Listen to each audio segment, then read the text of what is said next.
Assalamualaikum warahmatullahi wabarakatuh.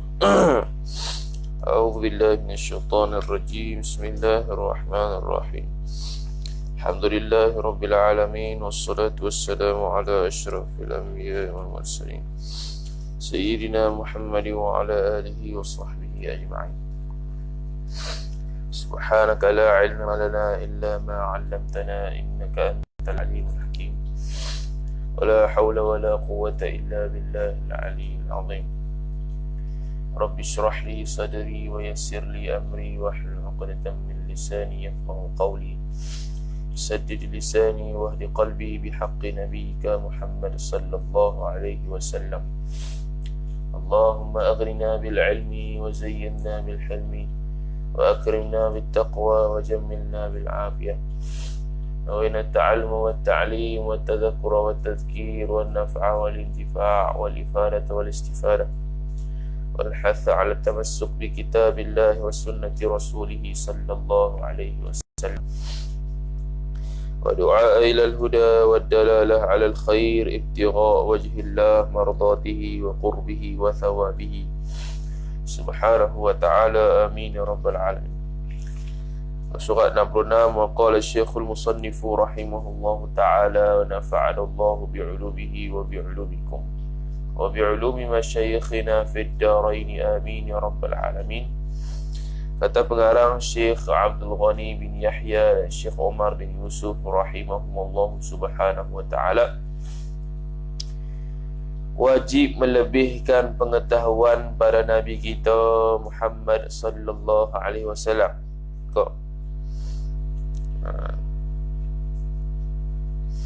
Wajib melebihkan pengetahuan pada Nabi kita Muhammad sallallahu alaihi wasallam. Wajib atas tiap-tiap mukallaf melebihkan pengetahuan pada Nabi kita. Melebihkan pengetahuan dengan makna untuk sah akidah kita ni kena tahu sikit sebanyak tentang Nabi sallallahu alaihi wasallam. Tak cukup sekadar tahu nama tak. Adapun rasul-rasul yang lain tahu sekadar nama je lah, macam kita bahas malam kemarin, yang mana tidak wajib menghafalnya atas kaul mu'tamad dan wajib menghafalnya atas kaul yang dhaif, kaul yang marjuh. Tapi itu tahu nama tak tahu keturunan dia pun tak apa. Keturunan Nabi Isa apa dia? Tak tahu. Tak apa. Keturunan Nabi Musa apa dia? Tak tahu. Tak apa. Tidak mencacatkan akidah. Tapi Nabi sallallahu alaihi wasallam kena tahu. Dari sudut Nabi sallallahu alaihi wasallam tu bin dia apa? Kemudian bin dia tu khilaf lah. Ada yang kata kena tahu sampai Adnan tu. Ada yang kata dah 5 sudahlah. 5 bin sudahlah. Tak payah tahu sampai Adnan pun tak apa. Setengah ulama kata wajib tahu dan hafal lah sampai Adnan tu. Sampai Adnan. Dia tu beranak di mana, mati di mana, mak dia siapa. Kena tahu sikit sebanyak. Itu dia panggil dalam akidah lah. Yang maksud di sini adalah tahu sikit sebanyak itu. Bangsa Nabi SAW apa dia, keturunan dia, keturunan apa, Bani Hashim ke Bani apa. Adapun sirah perjalanan tu, tu tak wajib dah dari sudut akidah. Bukan akidah tu ilmu sirah dah. Adapun sirah perjalanan Nabi SAW daripada lahir sampai meninggal tu, sampai wafat, tu ngaji sirah pula, bukan ngaji tauhid. Tauhid sekadar bagi tahu kadar kewajipan kita kena tahu Nabi sallallahu alaihi wasallam yang akan disebut ni. Tentang bangsa Nabi kita. Bondanya bonda Nabi kita.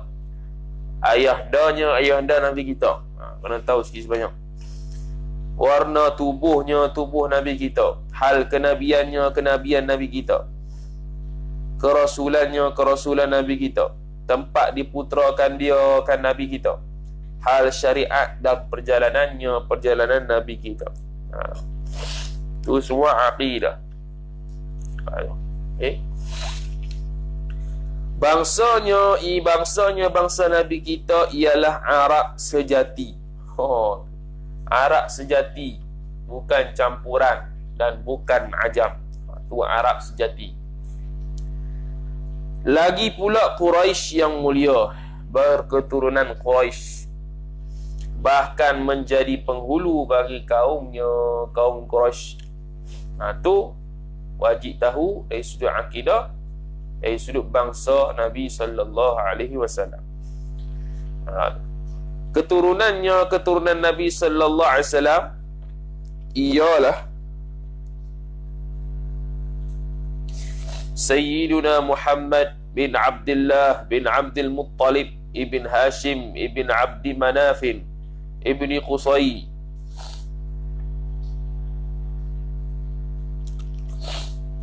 ibni Hakim yang bergelar Kilab, ibn Murrah ibn Ka'ab ibn Lu'ay ibn Ghalib ibn Fihr ibn Malik ibn Nadhr ibn Kinanah ibn Khuzaimah ibn Mudrika ibn Ilyas ibn Mudar ibn Nidar ibn ibn Ma'ad ibn Adnan. Sehingga Adnan ini sahaja yang wajib diketahui. Ini atas pandangan yang kata wajib tahu sampai Adnan. Okey. Ada yang kata wajib tahu sampai Abdi Manaf sahaja. Muhammad bin Abdullah bin Abdul Muttalib bin Hashim bin Abdul Manaf. 5. Muhammad bin Abdullah bin Abdul Muttalib bin Hashim bin Abdul Manaf. 5. Itu paling kurang. Kalau tahu sampai Adnan, tu lagi bagus. Okey, lagi bagus. Pedih tu. Tu keturunan. Maka berhubunglah keturunan Adnan ini dengan Nabi Ismail, anak Nabi Ibrahim alaihi salam. Nak sampai daripada Adnan sampai Ibrahim ada riwayat tapi banyak khilaf. Yang qat'i, yang sabitnya ialah Muhammad sampai Adnan sahaja. Sebab itu disebut oleh Nabi sallallahu alaihi wasallam sendiri. Daripada Adnan sampai Nabi Ismail bin Nabi Ibrahim, hak tu khilaf.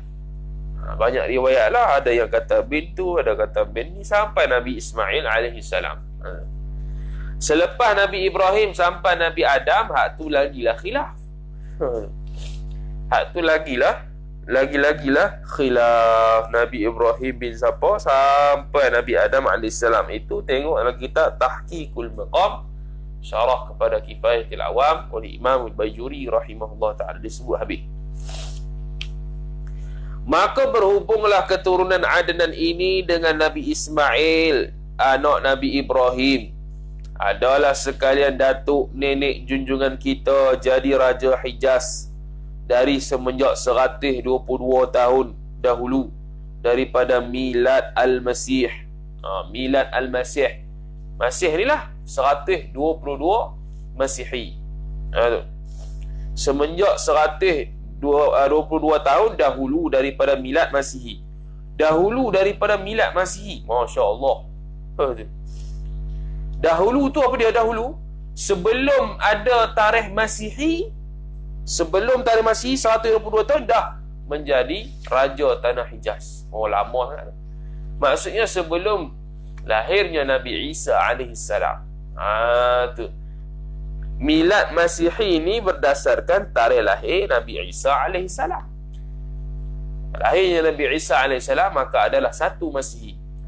Tu ni sebelum 122 tahun sebelum Masihi. Maknanya 122 tahun sebelum kelahiran Nabi Isa alaihissalam, keturunan Nabi sallallahu alaihi wasallam sudah menjadi Raja Hijaz. Sudah menjadi Raja Hijaz.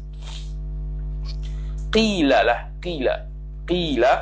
Adnan ni, yang keturunan lah kali, keturunan Nabi Adnan ni qilanya kata itu dia berada pada zaman Nabi Musa alaihissalam. Zaman Nabi Musa alaihissalam. Maknanya Adnan itu merupakan zaman Nabi Isa alaihissalam. Zaman Nabi Musa alaihissalam. Jadi Nabi Musa ni dahulu daripada Nabi Isa. Nabi Isa ni kemudian daripada Nabi Musa. Jadi 122 tahun sebelum kelahiran Nabi Isa, sudah keturunan Nabi ini menjadi Raja Hijaz. Maksudnya pemimpin Hijaz lah, pemimpin tanah Hijaz. Hijaz ni Mekah, Madinah tu lah, atau dia panggil Hijaz. Sehinggalah tahun 538 Milad Al-Masih, 538 Masihi. Waktu tu nak dekat-dekat dah perlantikan Nabi sallallahu alaihi wasallam. Betul dah. Sebab perlantikan Nabi sallallahu alaihi wasallam dengan perlantikan Nabi Isa alaihi salam jadi rasul, jarak antara keduanya ialah 500 tahun. Jaraknya ialah 500 tahun. Betul lah ni. 500 tahun. Tu. Okey. Tapi ada antara Isa dengan Nabi Muhammad SAW ada beberapa rasul. Yang kita bahas malam kata 315 rasul tu. Di antara tengah-tengah celah-celah Nabi Isa dan Nabi Muhammad ada lagi 2-3 orang rasul yang tidak dikenali namanya. Tu, yang tidak disebut secara sharih dalam Quran lah, tapi disebut oleh Imam Bayjuri rahimahullah ta'ala apabila dikirakan 315 rasul. Syekh Ahmad Al-Fatani juga ada kitab yang membahaskan, yang menamakan rasul-rasul tersebut. Ada juga nama kitab, lupa lah. Tu. Adapun mengetahui keturunan lebih atas daripada Adnan, telah enggan daripada keturunan lebih tu oleh syarak. Apa enggan tu? Tak dijumpai. Bukan tak dijumpai, khilaf lah. Khilaf. Bagaimana ini seperti mana nas-nas yang di dalam hadis Nabi SAW tak disebut Adnan sampai Ibrahim bin apa dia? Yang di dalam, kalau ada pun hadis dhaif ataupun macam mana wallah alam lah, hadis maudhu' ke apa. Tapi ada riwayat lah, ulama tolong riwayatkan. Tolong cari juga ulama tarikh, tolong cari juga Adnan ni bin siapa sampai Nabi Ismail. Nabi Ismail sampai Nabi Adam.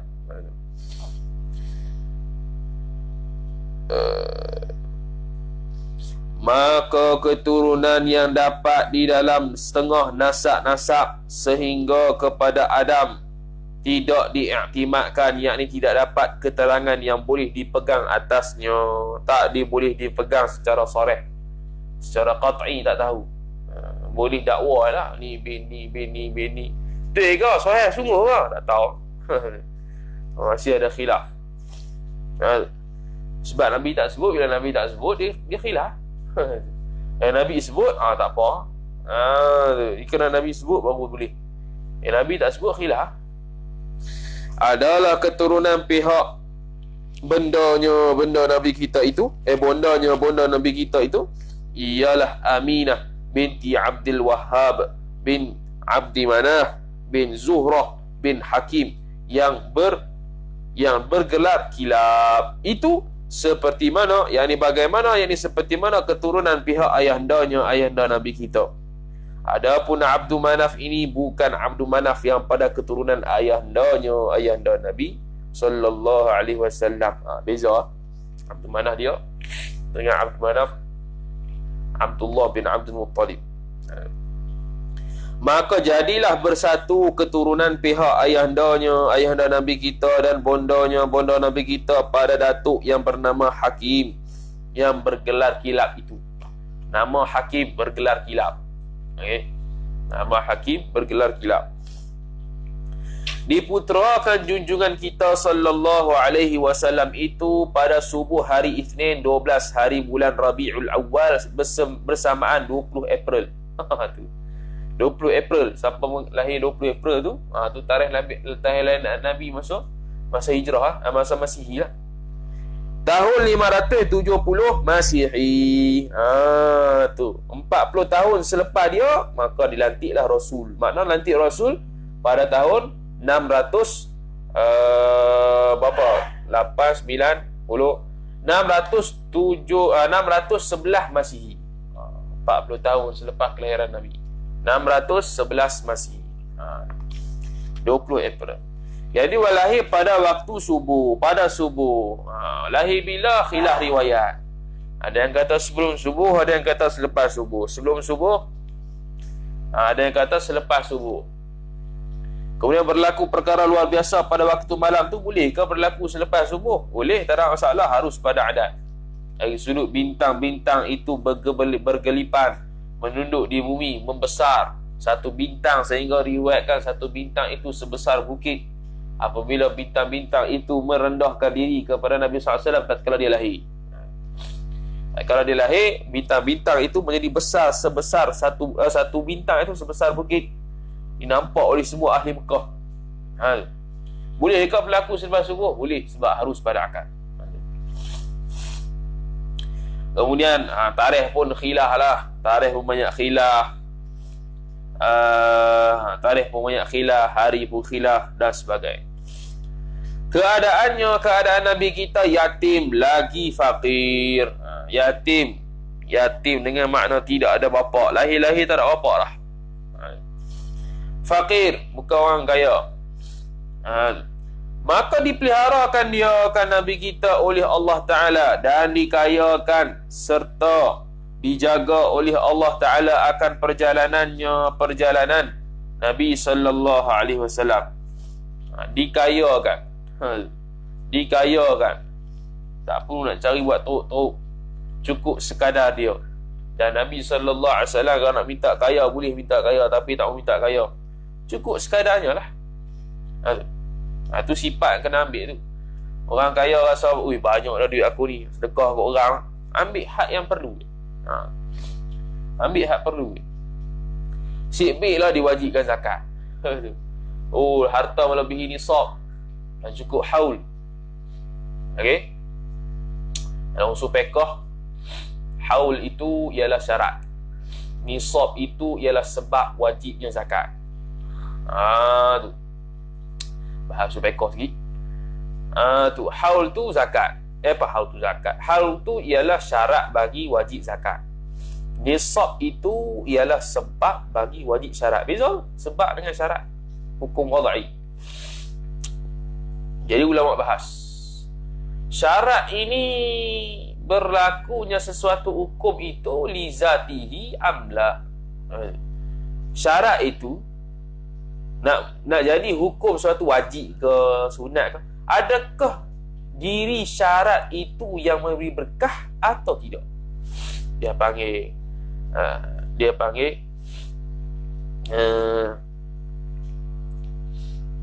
apa? Dia panggil ma yalzamu min wujudihi. Ma yalzamu. Bukan. Okey.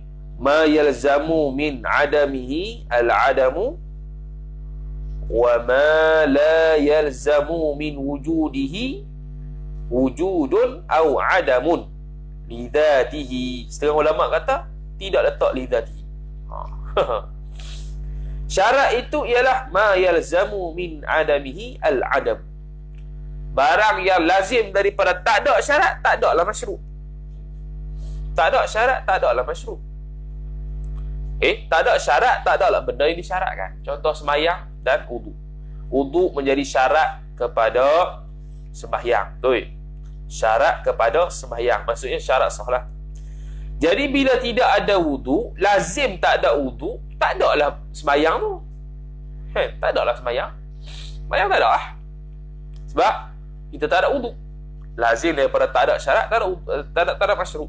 Mana masyru' contohnya sembahyang tadi. Bila tak ada wudu, tak ada lah sembahyang. Tapi ma la yalzamu min wujudihi wujudun au adamun. Tapi tidak lazim daripada ada syarat, adanya masyru' atau tak ada masyru'. Lazim ada syarat mana? Kita ada wudu. Adakah lazim mesti sembahyang? Belum. Adakah lazim mesti sembahyang? Belum. Sebab ambil air sembahyang tak semesti nak sembahyang saja. Ada yang saya saja nak ambil. Dah batal wudu, ambil lah. Ambil sebab apa nak sembahyang tak? Dah tak sembahyang ni. Apa tak sembahyang ni? Tak masuk waktu ni. Jadi dia panggil adanya syarat tapi belum tentu ada masyru'. Dan belum tentu tak ada masyru'. Belum tentu ada masyru' dan belum tentu tak ada masyru'. Okey. Kita ada wudu nak sembahyang ke? Belum tentu. Boleh jadi macam Quran. Sebab tu ulama kata ulama mentakrifkan syarat itu dia tidak letak lidatihi, sebab bukan syarat itu yang mewajibkan sesuatu. Bukan syarat itu yang mewajibkan sesuatu pada asal. Itu Syekh Zakaria Al-Ansari rahimahullah ta'ala tidak meletakkan lidatihi. Al-Imam Subki rahimahullah ta'ala meletakkan lidatihi, kerana zat syarat itu sendirilah yang mewajibkan sembahyang pula. Syekh Zakaria tak setuju. Sebab apa? Sebab apa dia tak letak lidatihi? Sebab syarat itu tidak beri bekas kepada hukum pada asalnya. Contoh kita buat sembahyang. Kita ada wuduk, adakah mesti kita kena sembahyang? Tak semestinya. Kita ada wuduk, tak semestinya sembahyang. Okey. Tapi bila nak sembahyang, mesti tak ada wuduk? Mesti.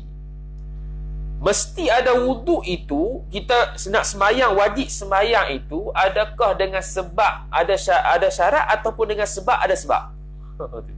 Wih, pening tu. Adakah wajib sembahyang itu kita jadi wajib sembahyang kerana sebab ke, kerana sebab ke atau kerana syarat? Jawabnya kerana sebab. Sebab apa? Gelincirnya matahari, wajib sembahyang zuhur. Nak sah sembahyang zuhur, kena ada wuduk. Jadi yang asal wajibnya tu, wajib sebab masuk waktu dah. Bukannya wajib sembahyang sebab ada wuduk, kan? Tu. Jadi syarat di sini tidak memberi bekas kepada wajibnya sembahyang. Sebab yang memberi bekas wajibnya sembahyang ialah sebab, bukannya syarat. Sebab gelincir matahari, wajib sembahyang. Tapi adakah sebab ada wuduk wajib sembahyang? Dah.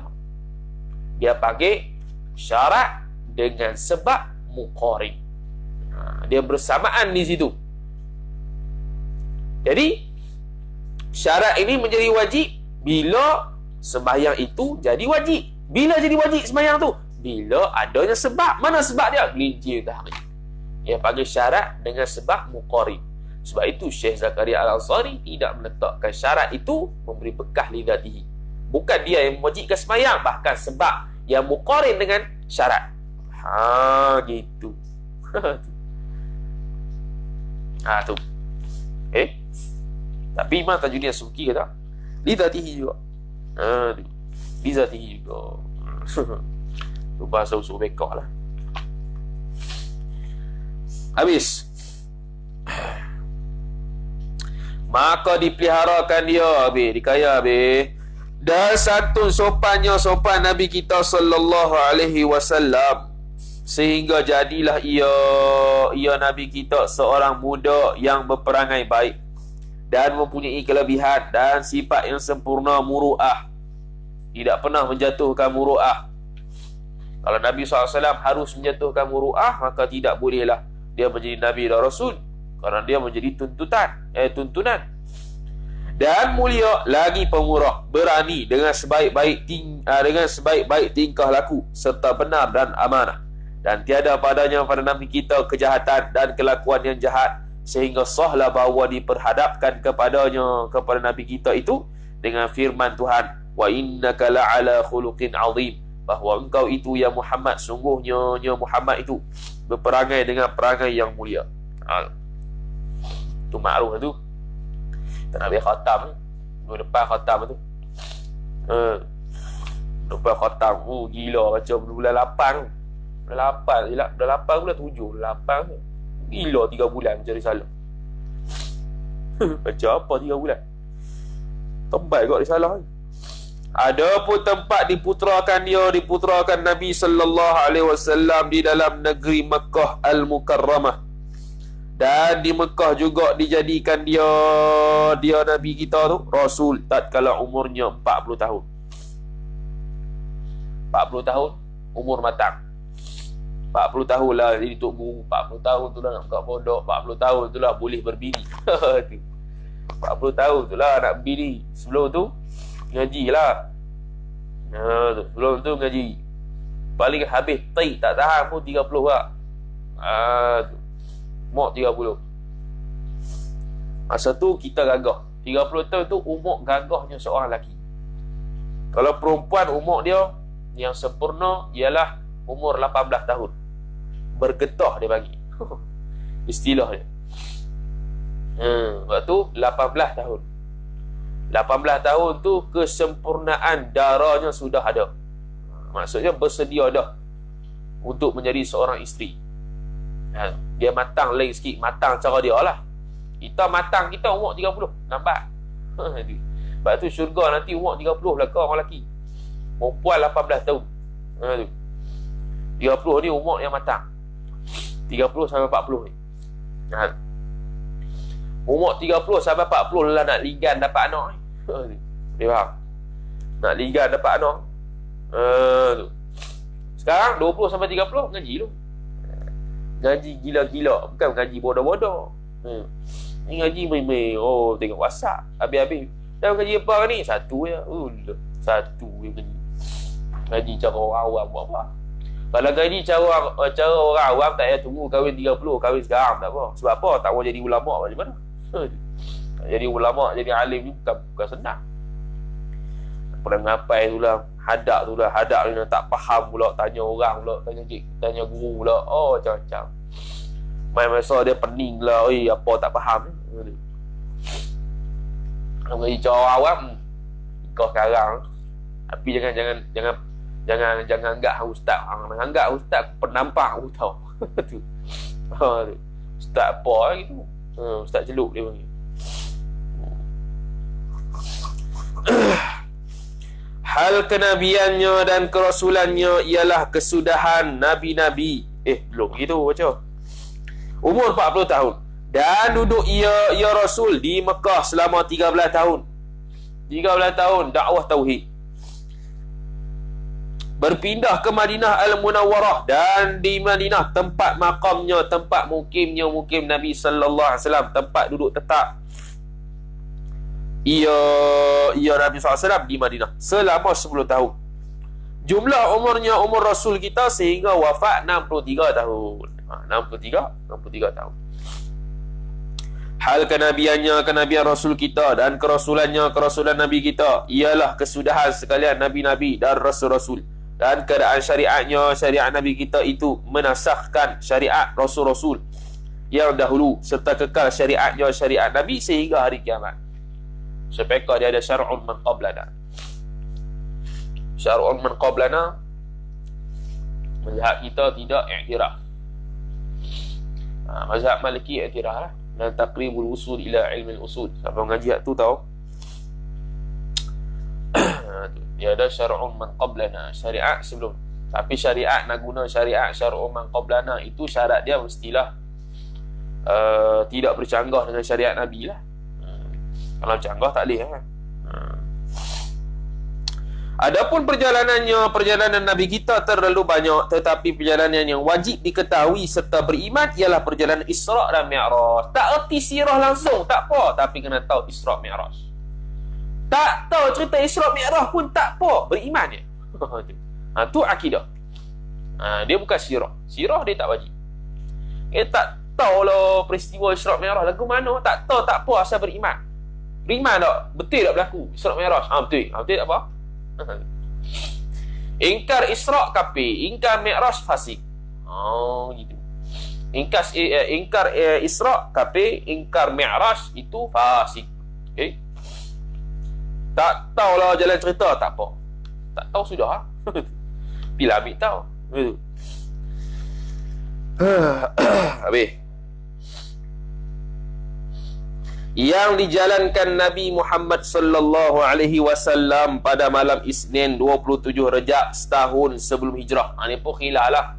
Setahun sebelum hijrah ke, selepas dia ke, ikutlah. Tu khilaf ulama. Daripada Mekah ke Baitul Maqdis, dan daripada Baitul Maqdis dinaikkan pula kepada segala tingkat langit yang 7 sehingga kepada Sidratil Muntaha. Naik Buraq. Naik Buraq. Nabi SAW naik Buraq daripada Mekah ke Baitul Maqdis, daripada Baitul Maqdis ke sana Sidratil Muntaha, tempat yang paling atas kali. Yang mana Nabi Jibril alaihissalam tidak dapat menembusi ataupun masuk ke alam itu. Rasulullah sallallahu alaihi wasallam dah tembus beberapa alam dah. Alam manusia, alam malaikat, dan alam di Sidratil Muntaha. Allah Ta'ala menciptakan alam. Allah Ta'ala menciptakan di semesta alam ni ada 70,000 alam. Alam bukan maksud planet. Kita ni faham alam ni planet. Bukan. Alam ni dunia.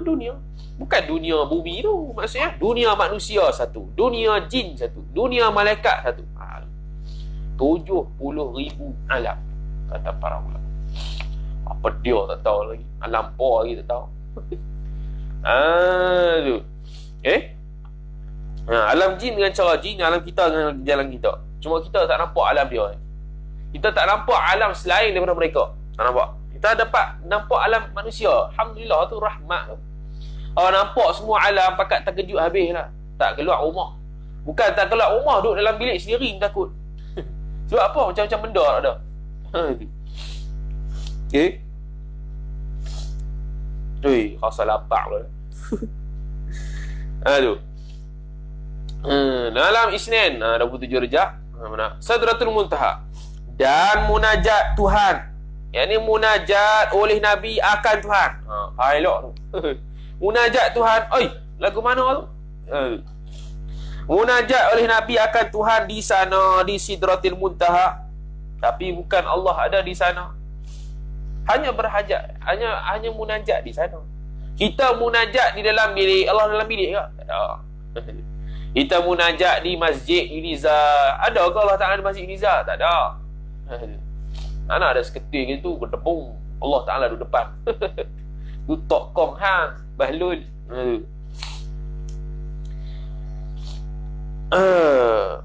Di sana diterima fardu sembahyang bagaimana, yakni seperti mana yang wajib atas tiap-tiap mukallaf mengerjakan sembahyang setiap-tiap waktu. Ada 50 waktu, disingkat jadi 5. Ditakdirkan oleh Imam Bajuri kalau ada 50 waktu, setiap waktu yang kita ada sekarang ni bersamaan 10 sembahyang. Antara waktu subuh dengan waktu syuruk ada 10 sembahyang. Antara waktu zuhur sampai asar ada 10 sembahyang. Daripada asar sampai maghrib ada 10 sembahyang. Daripada maghrib sampai isyak ada 10 sembahyang. Daripada isyak sampai subuh ada 10 sembahyang. Semua ada 10. Mampu aku tu. Kalau betul-betul 50. Tak ajar orang. Putra Nabi sallallahu alaihi wasallam 3 orang, iaitu putranya Qasim Abdullah yang bergelar Tayyib dan At-Tahir. Tu. Ibrahim. Tu 3 orang. 3 orang tu. Qasim Abdullah ni bergelar Tayyib dengan At-Tahir dengan Ibrahim. Ada setengah ulama kata tak, Tayyib dengan At-Tahir tu adalah anak Nabi tu, bukannya laqab. Ada yang kata gitu. Qil wa qal. Tapi yang masyhurnya ginilah, yang bergerak Tayyib dengan Tahir. Dan putri Nabi kita 4 orang, iaitu putri Zainab, Ruqayyah, Fatimah dan Ummu Kulthum. Maka putri Nabi kita itu yang bernama Fatimah Az-Zahra itu ialah isteri kepada Sayyidina Ali bin Abi Talib radhiyallahu ta'ala anhu wa ardhah, yang berpangkat sepupu kepada Nabi Muhammad sallallahu alaihi wasallam. Maka jadilah Sayyidatina Fatimah itu isteri kepada Sayyidina Ali, lagi anak saudara sepupu waris. Anak saudara sepupu waris. Dia menjadi isteri kepada Sayyidina Ali, lagi pula anak saudara sepupu waris. Anak saudara sepupu waris. Fatimah anak Nabi, Sayyidina Ali sepupu dia. Sepupu Sayyidina Ali sepupu Nabi SAW. Maknanya nisbah Sayyidina Ali dengan Nabi SAW punya Fatimah tu ialah anak saudara sepupu lah.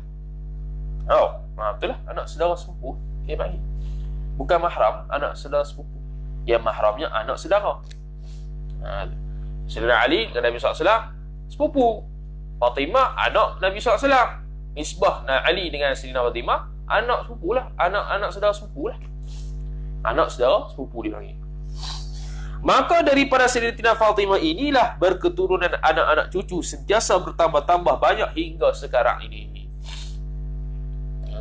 Banyaknya keturunan Husain. Hasan pun ada juga. Maka sekalian putera dan putrinya, putri Nabi kita yang tersebut daripada isterinya, isteri Nabi itu yang pertama mana? Sayyidatina Khadijah. Semua itu anak Khadijah radhiyallahu taala anha. Tu. Hebat tu. Sayyidatina Khadijah orang yang banyak beranak. Diriwayatkan Nabi sallallahu alaihi wasallam tidak berpoligami masa Sayyidatina Khadijah radhiyallahu taala anha dengan 3 sebab. Dengan 3 sebab. Sebab yang pertama, biasalah, salihah lah. Kan? Salihah lah satu. Yang kedua, banyak anak. Subur. Nabi cukup suka aku subur ni. Sebab apa? Dia meramaikan umat Nabi sallallahu alaihi wasallam. Dua. Yang ketiga, Khadijah radhiyallahu taala anhu ardah, walaupun sudah meningkat usia dia bahkan lebih daripada Nabi, tetapi kecantikannya tetap ada. Khadijah radhiyallahu taala anhu menjaga kecantikannya untuk Nabi, untuk suami. Jadi itulah orang perempuan kenanya. Duduk bantai poligami kawan tu tak jaga diri sendiri. Payah agak. Tu sebab nafsu lelaki ni bukan boleh main. Tu. Nafsu menggatai lelaki ni bukan boleh main. Tua pun sama. Dia tidak ada expired date. Tu kalau perempuan ada expired date, kalau lelaki tak ada. Tidak ada expired date. Nampak macam expired date tapi sebenarnya dia tak ada expired date. Tu. Okey. Habis. Maka sekalian putera dan putrinya, habis dia dah kerja, melainkan Sayyidatina Maryam Ibrahim, silap. Sayyidina Ibrahim. Maka Sayyidina Ibrahim itu daripada Maryam Al-Qibtiyah yang dihadiah oleh Raja Mesir Maqawqis. Maryam Al-Qibtiyah seorang hamba. Seorang hamba yang dimerdekakan, kemudian Nabi SAW kahwin dengan dia. Dah. Maryam Al-Qibtiyah orang Mesir. Masa Rasulullah sallallahu alaihi wasallam itu wafat, Nabi SAW ada meninggalkan isteri sebanyak 9 orang, iaitu isterinya Aisyah, Safiyah, Saudah, Hafsah, Maimunah, Ramlah, Hindul, Zainab dan Juwairiyah radhiyallahu taala anhunna. 9 isteri. Semua isteri Nabi ada 11. Ada 11. Ada 11. Bila Nabi SAW mati, tinggal 9. Banyak. Tinggal 9. Ada setengah riwayat kata Nabi sallallahu alaihi wasallam ada 13 isteri. 13 isteri, kalau atas riwayat ada 13 isteri itu, tak silapnya 2 ataupun 3 isteri yang riwayat 13 itu tidak pernah dijima oleh Nabi sallallahu alaihi wasallam. Tu. Lain pada tu semua dah kena. Tu. Okey. Habis. Sifat-sifat yang wajib pada hak Rasul-Rasul. Wallahu ta'ala a'lam. A'udzu billahi minasyaitonir rajim. Bismillahirrahmanirrahim. Alhamdulillahirabbil alamin. Wassalatu wassalamu ala asyrafil anbiya wal mursalin. Sayyidina Muhammad wa ala alihi wa sahbihi ajma'in. Allahumma zidna ilma warzuqna fahma. Allahumma zidna ilma warzuqna fahma. Allahumma zidna ilma warzuqna fahma. Wa sallallahu ala sayyidina Muhammad wa ala alihi wa sahbihi wasallam. Alhamdulillahirabbil alamin.